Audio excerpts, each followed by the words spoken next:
Hello everyone, hope you all are doing extremely well.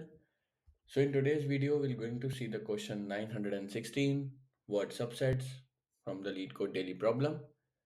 What does this question say? That you have two lists of words given, W1 and W2, and you have to find out the universal strings. Universal strings. Now what is this universal string actually? So suppose there is a word in this list, maybe W1, W2, small w3, like so on. There are multiple words, and there are some words, let's say A1, A2, A3 in the other list.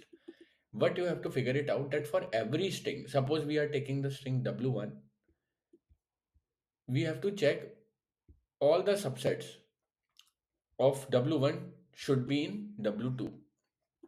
Or you can also say all the words in the W2 should be the subset of W1. This you have to figure it out. And if this condition satisfy, then you can add your W1 word to the list of universal strings as a output. Same you have to check for W2, same W3. Now how we can do this? The very basic approach or the brute force approach is that you can compute the subsets of W1 and compare it with the list in W2. You can check that all the subsets of W1, like there are many subsets, but when you are checking in the list W2, all the words should cover. It's not like that, okay, A1 belongs to a subset, A3 belongs to a subset, but A2 doesn't know. Your all the words in a W2 should be the subset present in the subset list of W1. You can just check like this as a brute force approach. And optimally, how we can do? So optimally, we can do like this, that since we know that we want every word in W2 to be the subset of this word, so first we will maintain a frequency array. First we will maintain a frequency array of list W2, frequency array FW2, let's say. This will contain characters from A to Z, and it will maintain the frequency. Okay, how many times the A appears, how many times B appears, how many times C appears in this complete all the words in the W2. Why we are doing so? Because eventually, let's say A occurs three times, B occurs one time, C occurs, let's say, two times in this entire list. So it means in this W1 also the frequency of C should be 2. Should be 2. It should not be less than 2. Otherwise it means that it's not a like one of the word maybe is not covering from W2. So that is the reason the frequency of every character in this word W1 from the list word 1 list should have the frequency equal to, I mean not equal to, I would say should not be less than the one which is present here. It could be greater but not less than.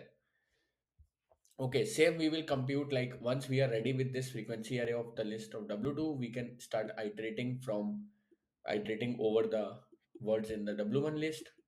We can form a frequency array for every word, frequency array of every word W, and compare it with this. So if any index, let's say 2, or and the frequency array for this we get as a as 3, B as 1, and C as 1. So it means that this word cannot be a universal because we have to be two C's in this, but it's less than this. So we can break this and we can say this is not universal string, and we can repeat the entire process for the remaining words. So I can show you the code. So here is the code. What I have done, I have created a B array, the frequency array of all the correct words present in the string, present in the list words too, and then I am iterating over every word in W1, making its frequency array, and now checking that if it is somehow, if the frequency present in the actual word, this actual word W present in the list W1 is less than this, we are making the flag as false and breaking. And if the flag is not true, we are not appending. If the flag is true, we are appending it to the answer. So this is the code for this.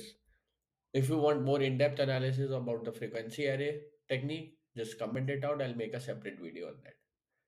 So that's all for the today's question. If you like the video, please subscribe the channel and do comment it out about how you like the video. Thanks a lot. Bye bye.